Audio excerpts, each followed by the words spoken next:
오늘 여호수아 13장 1절 말씀을 중심으로 정복해야 할 땅은 아직도 많이 남아있다, 이와 같은 제목으로 함께 은혜를 나누기 원합니다. 제가 몇 주 전에 말씀드렸던 슈퍼볼 경기가 있죠. 2023년 우리 슈퍼볼 경기, 캔자스 시티 치프스 팀과 필라델피아 이글스의 경기가 아주 흥미진진했다고 말씀을 드렸습니다. 한 팀이 터치다운 하면은 또 다른 팀이 터치다운하고 엎치락 뒤치락 하면서 끝까지 승부의 향방을 알지 못하다가 간신히 이 캔자스 시티 치프스가 볼을 차면서 롬바르디컵을 거머쥔 거죠. 근데 이제 불과 몇 년 전에 2017년에 슈퍼볼 경기는요, 이와는 완전히 성격이 다른 경기였습니다. 잉글랜드 페이트리엇 팀과 애틀랜타 팰콘스 팀이 경기였는데 초반 전반부까지는 애틀랜타 팰콘이 28대 3으로 완전히 경기를 지배했었습니다.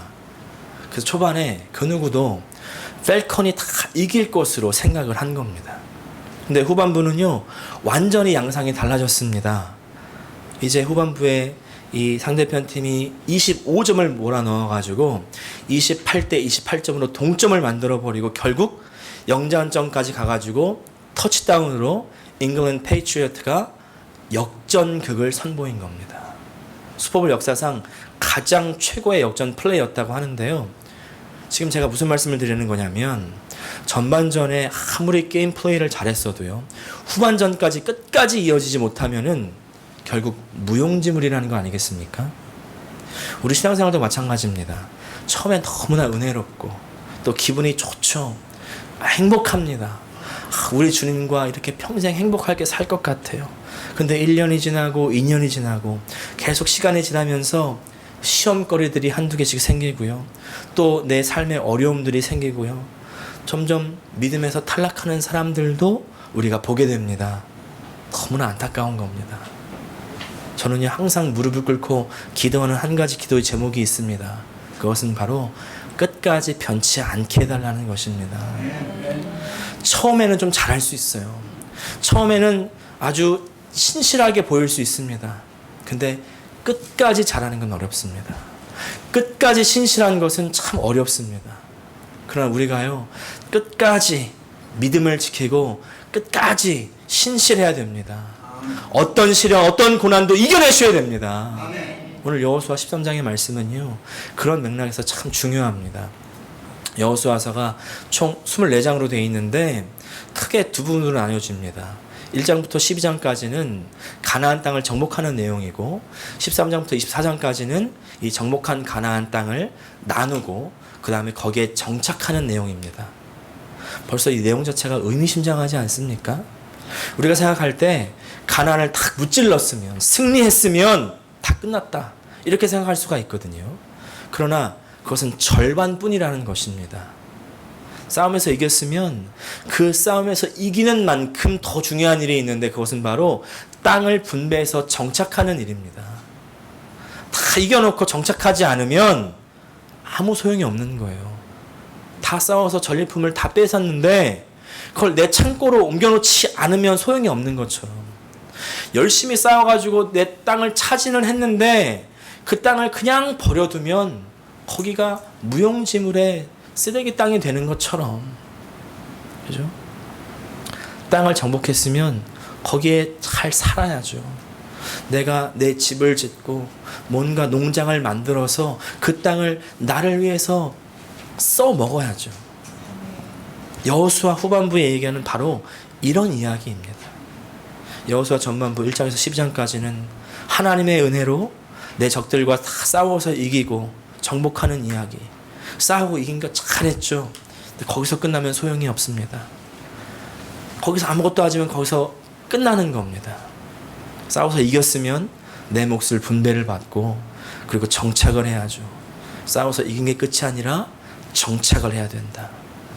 지금 이 이야기는 우리에게 무슨 메시지를 줄까요? 전 여기서 오늘 이 메시지를 받는 것입니다. 바로 끝까지 신실해야 된다는 것입니다. 끝까지 신실해야 됩니다. 지난주에 나눈 여호수아 12장에서는요, 여호수아 이스라엘 백성들이 자기들이 이겼던 그 가나안의 왕들의 이름을 쭉 나열하면서 이런 왕, 이런 왕 내가 이겼지. 감사하다. 너무 멋지다. 너무 잘했다. 축하하면서 감격했던 그런 시간들을 가졌을 거예요. 그러나 이제 내가 하나님께 받은 은혜가 있고 영적인 그런 전쟁에서 승리를 하고 위대한 영적인 업적을 거뒀다 할지라도 거기서 그냥 딱 끝나버리면 소용이 없다는 것입니다. 승리한 이후에 그 승리에 도취되어서 그 이후에 흥청망청하고 막 살기 시작하면은 금방 주변국의 먹잇감이 되리라는 것은 자명한 일 아니겠습니까? 그렇게 되지 않으려면 우리가 일상의 삶으로 돌아가야 됩니다. 승리의 기쁨을 누렸다면은 이제 다시 일상의 삶으로 돌아와서 자신의 일상을 묵묵히 살아가야죠. 일상을 성실하게 살아가는 일이 이 신실함에 있어서 첫 번째 덕목입니다. 자, 한번 생각해 보십시오. 지금까지 7년 동안 가나안 정복 전쟁을 했습니다. 그 7년 바로 전에는 무슨 일이 있었죠? 40년간 광야에서 지냈습니다. 또 그 광야 생활 바로 전에는 또 어떤 일이 있었죠? 이집트 노예 생활입니다. 자, 이집트에서 노예 생활을 할 때 너무나 힘들어서 God deliver us, 우리를 구원해 주세요. 그 음성에 응답하셔서 모세를 보내서 이제 그 모든 기적들을 다 베풀고요. 10가지 재앙, 그죠? 또 홍해를 가릅니다. 그렇게 이스라엘을 이집트로부터 구원해내는 거 아니겠습니까? 엄청난 기적들을 보면서. 그것뿐만입니까? 하늘에서는 막 만나가 내려오고요. 그리고 메추라기 떼가 바람과 함께 날아오고 말이죠. 그리고 또 하나님의 임재의 상징인 구름이 쫙 덮어가지고 낮에는 햇빛을 가려주고 밤에는 거기에 또 불이 있어가지고 불기둥이 되어서 따뜻하게 또 추위를 막아주고요. 엄청난 기적들을 계속 끊임없이 경험하고 있는 겁니다. 참 아이러니한 건요. 그런 엄청난 기적을 봤던 이 이스라엘 백성들이 하나님을 잘 안 따라요. 잘 안 순종합니다. 희한하지 않습니까? 우린 하나님이 엄청난 기적을 보이면 내가 바로 순종할 텐데 라고 하지만 순종하지 않는 이스라엘 백성들이 우리의 현실이라는 거예요. 자, 이제 또 가나안으로 넘어옵니다. 엄청난 영웅들을 무찌릅니다. 가나안의 엄청난 왕들, 거인들을 다 무찔러요. 또 요단강을 갈라서 건너버리고요. 그리고 해를 멈춰버리고 말이죠. 여리고성을 손도 안 대고 무너뜨리고 말이죠. 하늘에서 운박이 막 떨어지고. 이 가나안 전쟁에 이르기까지 구석구석에 하나님의 기적의 손길이 계속되고 있는 겁니다. 여태까지 이렇게 기적들로 하나님께서 인도해 주셨어요. 기적. 또 이 전쟁이라는 측면 한번 생각해 보십시오. 전쟁이라는 것이 참 잔인하고 우리 인류에 있어서는 안 되는 일입니다. 그래서 우리가 전쟁의 화마가 있는 그곳이 하나님의 평화가 임하도록 우리가 기도해야죠. 네. 근데 이때 이 사람들이 그럼에도 불구하고 전쟁을 하는 이유가 뭐예요? 승전국들은 엄청난 이득을 얻을 수 있기 때문 아니겠습니까? 지금으로 따지면은 그 엄청난 전리품들을 막 가져오고 또 요새는 땅을 차지하면 그 땅 안에 있는 자원들을 다 차지할 수 있고 말이죠. 고대에는 자신의 영토가 넓어진 만큼 그 자원, 농사도 더 많이 질 수가 있고 그 전리품뿐만 아니라 또 노동력도 노예로 이제 들어오니까 노동력도 더 많아지고요. 계속해서 그런 사람들의 이기심과 욕심 때문에 전쟁이 계속해서 일어나고 있죠. 근데 지금 이 전쟁, 하나님께서 인도하시는 이 전쟁 가운데 이스라엘 백성들은 한 번 빼놓고는 계속해서 이겨나가고 있는 겁니다. 계속해서 엄청난 전리품들이 들어와요. 농사를 짓지 않아도 먹고 살 수 있습니다. 이 사람들이 이미 지어놨던 거, 이미 만들어놨던 거 다 그냥 자기가 테이크 오버해서 먹으면 되는 겁니다. 그죠? 그런데 땅을 이제 분배하겠다, 이 얘기는 더 이상 전쟁은 없다. 물론 아직 남아있는 전쟁들이 있기는 하지만은 예전과 같이 막 연합을 해가지고 수십만 군대씩 막 대치가 되고 이런 대규모의 전쟁이 아니죠. 자, 이 얘기는 이집트와 광야에서 경험했던 그 엄청난 기적이 이제는 끝났고 가나안 전쟁 때의 기적도 끝났고 더 이상 전쟁이 없으니까. 광야에서의 만나도 이미 끝났고 이제 전쟁 때 얻었던 전리품들도 다 먹어버렸고 더 이상 전리품이 나올 때가 없는 거죠. 이제는 땅을 분배받아서 정착해야 된다는 것은 내가 분배받은 땅에서 열심히 농사를 짓고 거기서 나오는 것을 먹고 살아야 된다는 것입니다. 계속해서 기적적인 체험을 하면서 내가 손으로 농사 짓지 않았던 것을 먹었던 이스라엘 백성들에게 이런 새로운 라이프 스타일은요, 굉장히 말이 새롭지 사실은 지루할 수 있는 거죠. 새로울 것이 없는 거죠.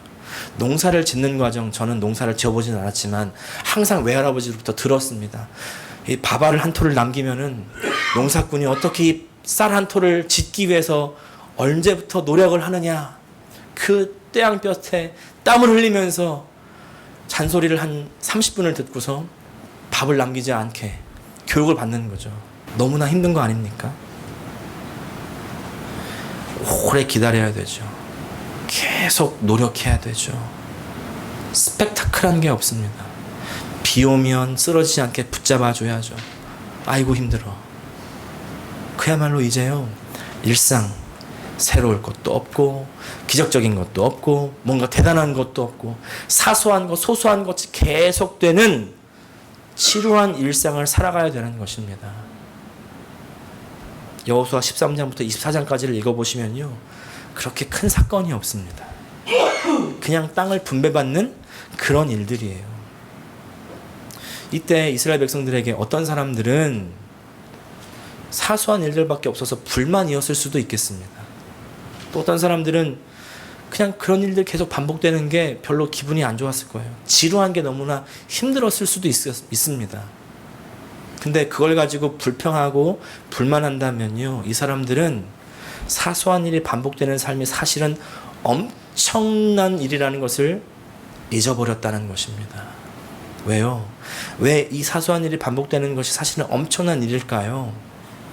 이 사소한 일상의 반복을 위해서 수많은 사람들이 이미 전쟁에서 죽었죠. 광야에서 죽었죠. 사소한 일상을 살 수 있다는 말은요, 다시 말하면 이집트의 그 노예 생활, 광야에서의 그 광야 방황 생활, 가나안에서의 전쟁 생활이 다 끝났다는 겁니다. 이제 더 이상 그런 어려운 일들은 겪지 않아도 된다는 거예요. 그것에 대한 감격과 감사가 사라진 것입니다. 우리 일상도 마찬가지 아닙니까? 우리 삶 속에서 일상을 살아가는 분들, 일상을 살아갈 수 있다는 것은 무슨 말입니까? 노예 생활이 끝났고 방황이 끝났고 전쟁이 끝났다. 그래서 나의 일상을 살 수 있다는 것이죠. 매일 사소한 것이 반복될 수 있다는 행복.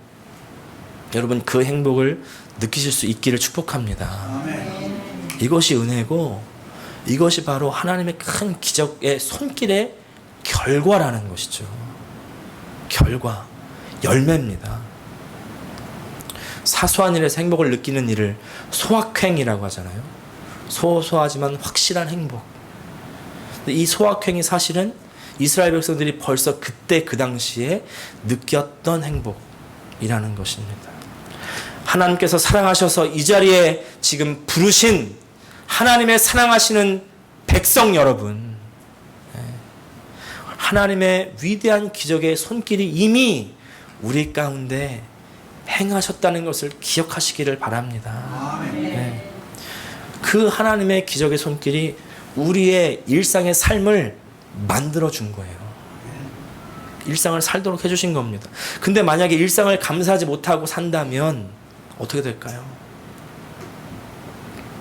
일상에서 더 넘치는 기적을 바라는 사람들이 있습니다. 뭔가 막 센슈얼하고 내 피부로 느껴지고 말이죠. 그런 엄청난 축복을 바라는 사람, 로또 같은 게 당첨이 돼가지고 인생이 확 바뀌기를 원하는 사람들. 그런 사람들은요, 이단에 쉽게 빠지게 됩니다. 이단에 쉽게 빠지게 돼요. 최근에 나는 신이다라는 넷플릭스 다큐멘터리를 봤습니다. 근데 저는 도저히 다 못 보겠더라고요. 제 영혼에 너무 데미지가 입어가지고 이 사람들 잠깐 봤는데 3편만 봤는데 도저히 빠질 수 없는 것 같은 그런 이단의 괴수들에게 어느새 어떻게인지 모르게 빠져들어가는 거예요. 너무 무섭습니다. 아니 왜 저런 이상한 사람의 말에 저렇게 빠져들어가는가, 너무 신기한 겁니다.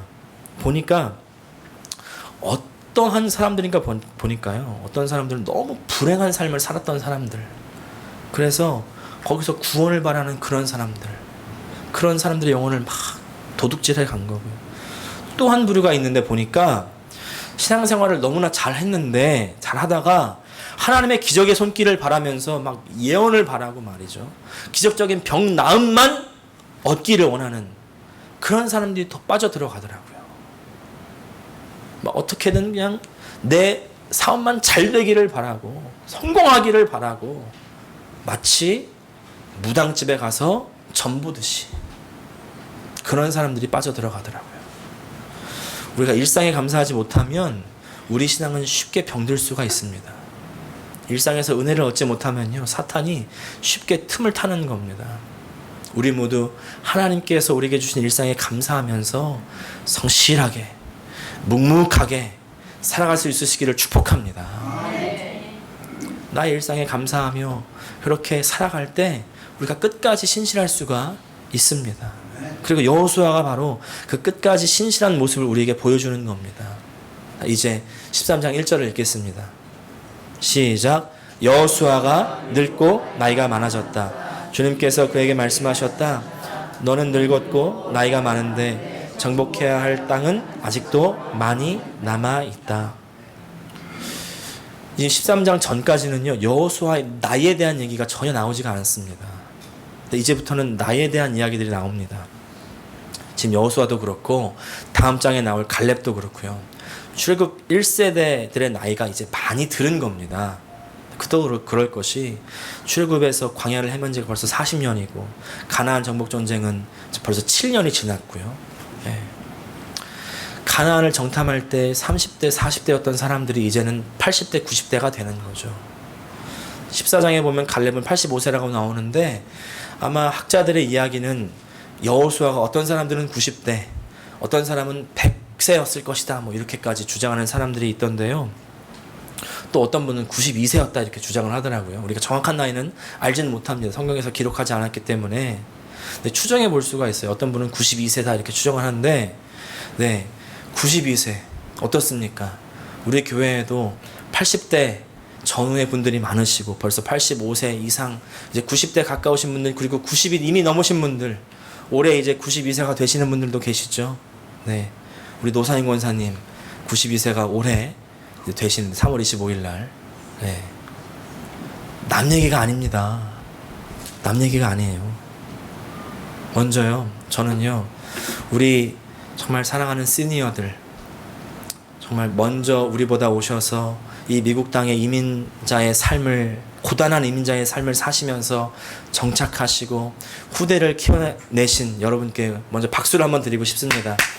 열심히 사셨습니다. 너무 감사합니다. 네. 여러분들이 잘 바닥을 다져 놓으셨기 때문에 후대들이 이렇게 잘 살 수 있는 겁니다. 감사를 드립니다. 제가요, 그래서 이런 말씀 드리고 싶어요. 열심히 일하신 여러분, 이제 편하게 쉬십시오. 편하게 쉬십시오. 근데 또 이런 말 드리면요, 어떤 분들은 내가 여태까지 쉬고 있는데 계속 쉬란 얘기냐, 영원히 쉬란 얘기냐, 너무 기분 나빠하시는 분들도 계세요. 네. 우리가요, 생각할 때 나이가 들면 이제 은퇴해야 되고 쉬어야 된다 이렇게 생각을 할 수가 있습니다. 다 접고. 근데 오늘 하나님 말씀은 조금 다릅니다. 이 뉘앙스를 잘 보십시오. 여호수아 13장 1절 초반부는 여호수아가 늙고 나이가 많아졌다. 근데 보통 이제 저 같으면 여태까지 여호수아 씨 수고 많았습니다. 이제 좀 쉬세요. 늙고 나이가 많았다니까. 이렇게 말할 텐데 우리 주님은 다르십니다. 주님 말씀 들어보십시오. 너는 늙었고 나이가 많은데 정복해야 될 땅은 아직 많이 남아있다. 이상하지 않습니까? 주님은요, 90세가 넘은 나이 많은 이 여호수아에게 오히려 앞으로 할 일을 말씀하고 계세요. 이게 무슨 말입니까? 첫 번째는 여호수아가 나이가 많아가지고 더 이상 정복 전쟁을 하지 못하기 때문에 이제 여호수아가 더 이상 리드하지 못하게 되기 전에 먼저 분배 작업을 좀 하라, 이런 뜻이죠. 먼저 분배 좀 해놓고 그 다음에 은퇴를 해야 된다. 한계에 부딪히기 전에 먼저 할 것을 해라. 두 번째, 하지만 나이가 많아도 하나님을 위해 여전히 할 수 있는 일들이 있다는 거죠. 여전히 하나님을 섬길 수가 있습니다. 나이 들었다고 하나님 섬기기를 멈추지 않고요, 하나님의 사역은 계속되는 겁니다. 또 세 번째, 아직 정복해야 될 땅이 많이 남아있다. 네. 아직 할 일이 많이 남아있다. 저는 여기서 오늘 두 번째 메시지를 발견하는데요, 주님의 사역은 나의 한계에 제한되지 않는다는 겁니다. 하나님의 일은 나의 한계에 제한되지 않습니다. 여러분, 나의 한계 상황이 뭐가 있을까요? 어떤 분들에게는 아까 말씀드린 대로 나이가 될 것이고, 어떤 분은 나이가 너무 많기도 하고, 어떤 분은 나이가 너무 적기도 하고, 또 어떤 분들은 경제적인 상황이 걸림돌이 될 수도 있고요. 또 어떤 사람들은 이제 어떤 또 육아의 한계가 있을 수도 있죠. 가정. 또 어떤 분은 건강이 제한이 될 수도 있겠습니다. 근데 오늘 여호수아에게 하나님께서 하시는 이 말씀, 너는 늙고 나이가 들었지만 정복해야 될 땅이 아직도 많이 남아있다는 하나님 말씀을 잘 들어보십시오. 네, 먼저요, 나의 한계 상황을 인정해야 됩니다. 한계가 있다는 것을 인정해야 됩니다. 제한되지 않는다고 말할 때 한계가 있다는 것을 인정하지 말라는 게 아니에요. 한계는 있습니다. 나이가 들었기 때문에 육체적으로 할 수 없는 일들이 생기죠. 또 경제적으로 어렵기 때문에 더 할 수 없는 일들도 생깁니다. 가정적인 상황 때문에 더 할 수 없는 일도 생깁니다. 한계를 인정해야 돼요. 누구나 나이가 들고 누구나 어떤 한계 상황이 닥칠 때가 있습니다. 그때요, 받아들이셔야 돼요. 네. 할 수 없는 일들이 생기죠. 근데 한계가 있다는 것을 인정하고 받아들여야 된다는 말은 내가 신앙생활을 대충 해도 된다는 얘기는 아닙니다. 혹은 신앙생활을 안 해도 된다는 얘기는 아닙니다. 오히려 나의 한계적인 상황 때문에 해야 될 수 있는 일이 있고 꼭 해야 되는 일들이 있습니다.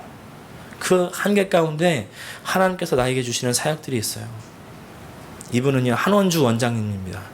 이분은 1926년에 태어나서 독립운동가이자 의사였던 아버지의 영향을 받아가지고 해방 후에 경성여자의학전문학교를 졸업하고요, 한국의 335번째 의사가 되셨습니다.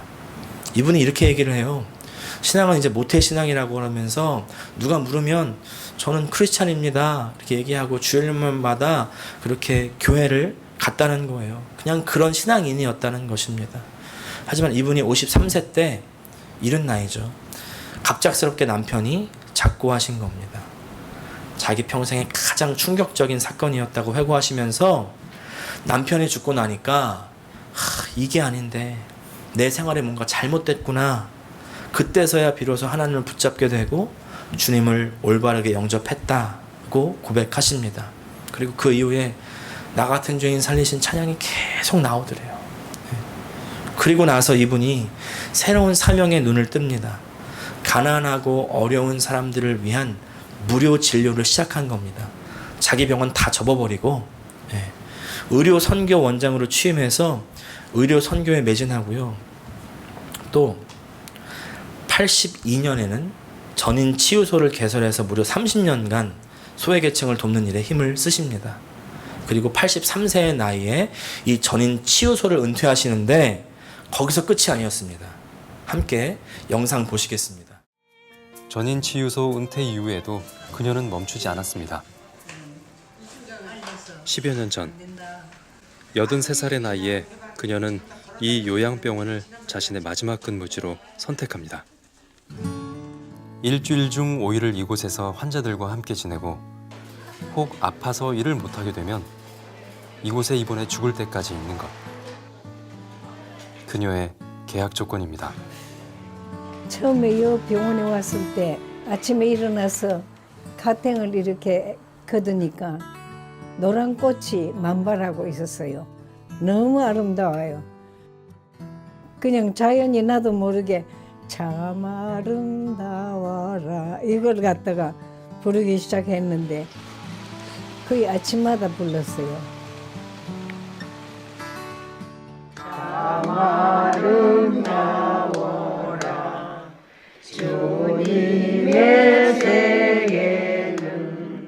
함께 인생의 겨울길을 걸어가는 이들에게 그녀가 남은 생을 봄처럼 살게 하는 방법을 전해줍니다. 우리가 살아남아서 이렇게 얘기도 하고 또 좋은 시간 가지는 거 이거 누구한테 고맙다고 해야 되겠죠? 원장님한테 고맙다 해야 돼. 하나님한테 고맙다고 해야 돼요. 하나님한테 왜? 하나님 보고. 하나님이 우리한테 그냥 준 게 너무 많아요. 하나님이 참 고맙다, 감사하다 하고 생각하면서 살았어요. 사는 것이 다 하나님 뜻대로 사는 거. 다 하나님이 해주셨다고. 그 무기질은 나이가 들면 이제 죽을 거 생각해야지. 내가 죽을 것 같으면 나하고 같은 처지에 있는 사람들이 마음도 허전할 거고 나는 죽으면 하나님 앞에 간다 하는 확신을 가지고 있으니까 별로 죽음이 두렵지 않고 그런데 믿지 않는 사람들은 엄청 두려워하고 있거든. 이 사람들한테 전도해야 되겠다 하는 전도가 이게 가장 하기 좋은 데가 여기라. 그녀는 기도합니다. 오늘도 살게 하시려거든 겨울을 사는 이들과 더 따뜻하게 동행하게 해달라고. 그들의 언 마음에 활짝 핀 봄꽃만 생각나게 하는 따뜻한 동행자가 되게 해달라고. 감사한 거는 딴 거 아니에요. 내가 예수님을 갖다가는 진짜 구주로 영접한 그것밖에는 감사할 게 없다고. 그거가 진짜 내 삶을 갖다가는 완전히 180도로 바꿔줬어요. 이렇게 사시던 한 원장님께서요 3년 전에 2020년 94세의 나이로 돌아가셨습니다. 돌아가시기 전까지 매일 10명의 환자를 진료하면서 저렇게 자신만의 땅을 개척하면서 사신 겁니다. 너무 아름답지 않습니까? 마지막 남긴 말씀이 세 마디래요. 힘내, 가을이다, 사랑해. 그야말로 매일매일 성실하게 살아오신 분이 남기실 수 있는 그런 말씀이라는 생각이 들었습니다. 우리에게도 많은 한계들이 있습니다. 나이가 한계일 수 있고요. 우리의 상황이, 경제적인 상황, 법적인 상황, 건강의 상황, 관계의 상황, 그런 상황들이 제한적일 수가 있습니다. 근데 그때 우리 하나님께서는 우리에게 이렇게 말씀하십니다. 아직 정복할 땅이 많이 남아있다. 정복할 땅이라고 해서 먼저 또 일하라고 하네, 또 부담 주네, 이렇게 생각할 수 있지만 아닙니다. 아니에요. 오늘 한원주 원장님 마지막 간증이요 제 마음을 가장 큰 울림이 되었어요. 그렇게 많은 일을 하고 성실하고 신실하게 일을 했지만 이번에 마지막 고백이 뭐였습니까? 감사한 거 딴 거 아니에요. 내가 예수님을 진짜 구주로 영접한 거 그거밖에는 감사할 게 없어요. 사실 우리가 정복할 땅은요 예수 그리스도입니다. 예수 그리스도. 예수님이 우리의 분깃, 우리 유산, 우리가 분배받을 몫이에요. 예수님을 정말 우리 인생에 받아들이면 그럼 우리 인생의 방향이 완전히 달라지는 것입니다. 인생의 방향이 달라지면 내가 아무리 한계 상황 속에 있어도 내 일상에서 나에게 주신 사역을 찾아가는 거죠. 주님의 일을 하는 겁니다. 어떻게 하면 내 이웃을 도울 수 있는지, 어떻게 하면 내 예수님을 나눌 수가 있는지, 어떻게 하면 하나님의 뜻대로 하나님의 사람으로서 살지를 고민할 수 있는 것이죠. 정복해야 할 땅 아직도 많이 남아 있습니다. 오늘 내가 정말 가져야 할 유산, 이 예수님을 확실하게 점검하시고요. 그 내 삶 속에서 또 더 정복해 들어가야 할 땅이 무엇인지, 어디인지 생각하면서 우리 끝까지 이 구원, 은혜, 믿음, 사랑 변치 않는 저 여러분 되실 수 있기를 간절히 축복도 합니다. 기도하겠습니다. 시간 다 함께 기도하실 때 주님, 내가 어떤 상황 가운데 있습니까? 하나님, 내 한계는 무엇입니까? 여호수아는 나이가 많아 늙었다고 했지만 그러나 그 여호수아에게 하나님께서는 아직도 정복해야 할 땅이 많이 남아있다고 말씀하시는데 주님, 내가 정복해야 될 땅은 어디입니까? 끝까지 내가 주님, 그 예수님 내 마음속에 영접하고 끝까지 신실하게 주님을 위하여 살아가는 내가 되게 해달라고 이 시간 다 함께 통성으로 기도하시겠습니다. 하나님 우리 아버지, 정말 우리가 주님 앞에 어떤 한계가 있다 할지라도 끝까지 신실하게 주님의 이 믿음의 길을 가는 이 길을 떠나지 않게 도와주시고, 하나님 우리 마음 가운데 주님 말씀하여 주시옵소서.